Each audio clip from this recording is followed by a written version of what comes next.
Welcome aboard, I'm Captain Wayne Canning, and in this video I'm going to be talking about how you can do a 30-minute boat review.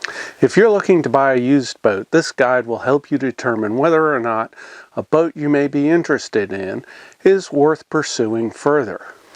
As a marine surveyor who has inspected hundreds of boats, I have learned that it is often easy to separate the good boats from the bad within the first few minutes aboard.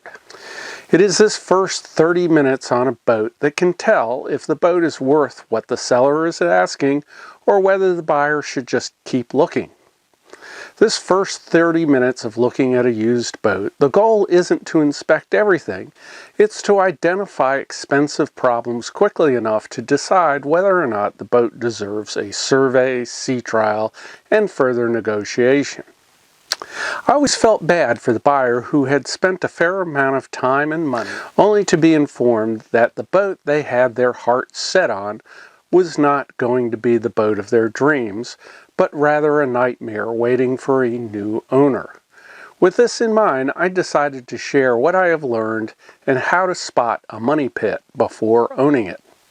When someone finds a boat they feel will fit their needs and it appears to be in decent condition, they will place a deposit on the boat and prepare to have a survey done. This often involves hauling the boat out of the water for inspection as well. This all takes time and often involves spending a lot of money. Many would-be buyers have been disappointed after spending all this time and money only to find out the boat was not what they hoped. Knowing just what to look for early can save time and money. This vetting can start early with the online listing itself. Clues to problem boats can sometimes be spotted within the listing. Start by reviewing the photos before even bothering to read the listing. As they say, a photo is worth 1,000 words, and this holds true with boat listings. Photos, even well-staged ones, can tell a lot, but equally important are a lack of photos. Missing photos of key areas such as the engine compartment can indicate there may be a reason they were left out. If a listing uses stock photos or photos obviously from 20 years ago, it can also be a warning sign. If you contact a broker and ask for better photos and are told it is simply too much trouble to get them, this may be a warning sign as well. Listings filled with photos that are all close-ups of gear and artwork inside the boat may be trying to hide issues easily seen in wider views. The written part of a listing can be revealing as well. Some brokers will put good effort into writing the description, while others seem like they could not be bothered. Many are just copy and paste from sales brochures, and others simply list the very basics. Make note of gear listed and engine hours. These are important and sometimes found incorrect when reviewing a boat. I have seen engine hours listed at 490 hours, only to find out they were really 4,900 hours. Not a small difference.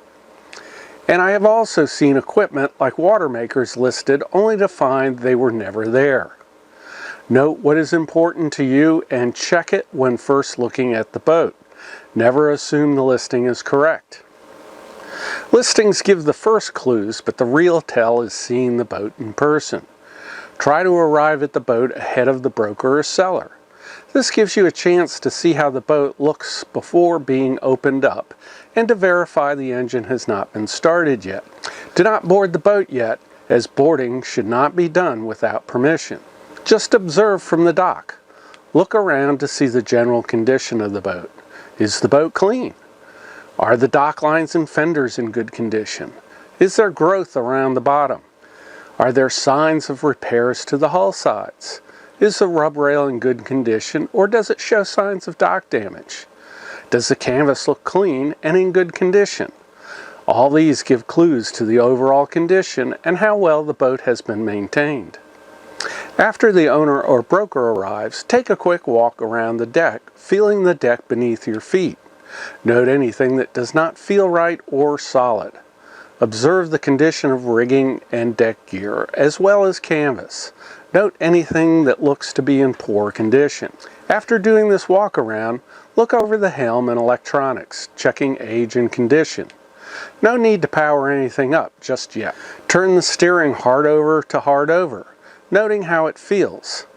Try not to get distracted by any one area. Remember, this is a reconnaissance mission, and if all goes well, you can go back for a closer look after an offer has been made.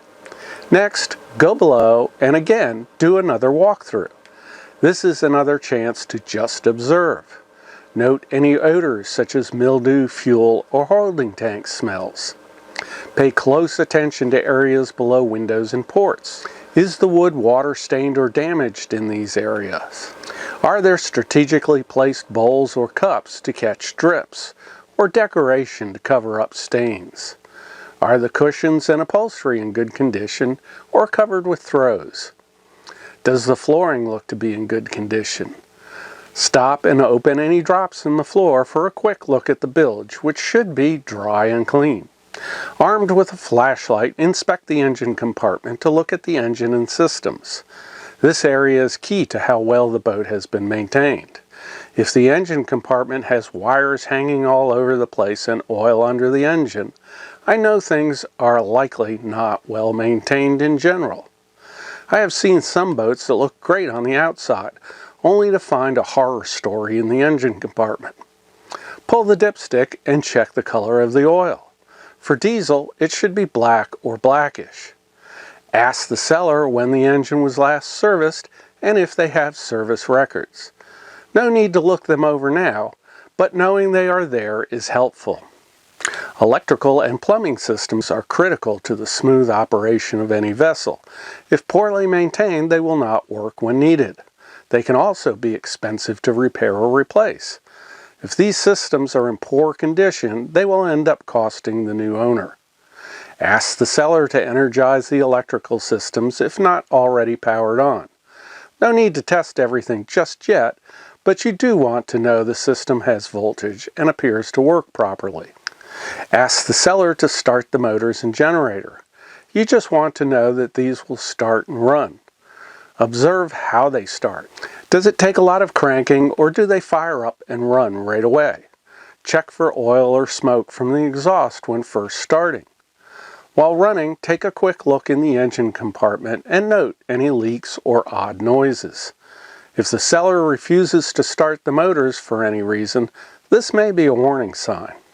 When talking with the owner or broker, do not point out problems you have found.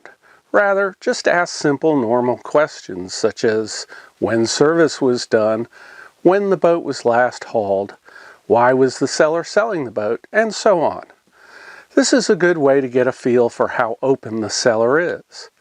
I have always said surveying involves a certain amount of psychology. It is often obvious when a seller is being evasive. I will sometimes ask a question about something that does not look right, even when I know the answer, just to see if the seller is being honest. I never challenge them and just say something like, "Oh, okay," and leave it at that. But their response will tell me a lot about whether the seller can be trusted. By now, you should have a pretty good idea of the general condition of the boat, having only spent 30 to 40 minutes aboard. You should be able to tell if the boat has been well cared for, if the engine and systems are in good condition, and if the deck coring appears sound. This is by no means a full inspection and may not reveal all of the issues the boat has, but it does tell you whether the boat is up to your expectations and worth pursuing. I have always said no deal is too good to walk away from. For a buyer doing these inspections themselves, it should give them a pretty good idea of whether they would want to pursue the boat or move on to the next one. Being able to spot major problems early can save a lot of money and aggravation in the boat buying process. Never become emotionally attached to any boat. There are plenty out there to choose from. Although 30 or 40 minutes spent on inspecting a boat is not going to give you a full picture, it will help eliminate the real lemons from the ones worth pursuing. Please let me know if you have any questions in the comments section. This way, everyone can join the discussion and learn. If you like this video, please subscribe and hit the thumbs up thingy, as this helps with my YouTube rankings. Also, please consider joining my Patreon page, where for a small monthly fee, you get to see my videos without commercials and you get other member benefits. Your support will help keep me producing more useful content. Thanks for watching, and remember, the fun never stops when you own a boat.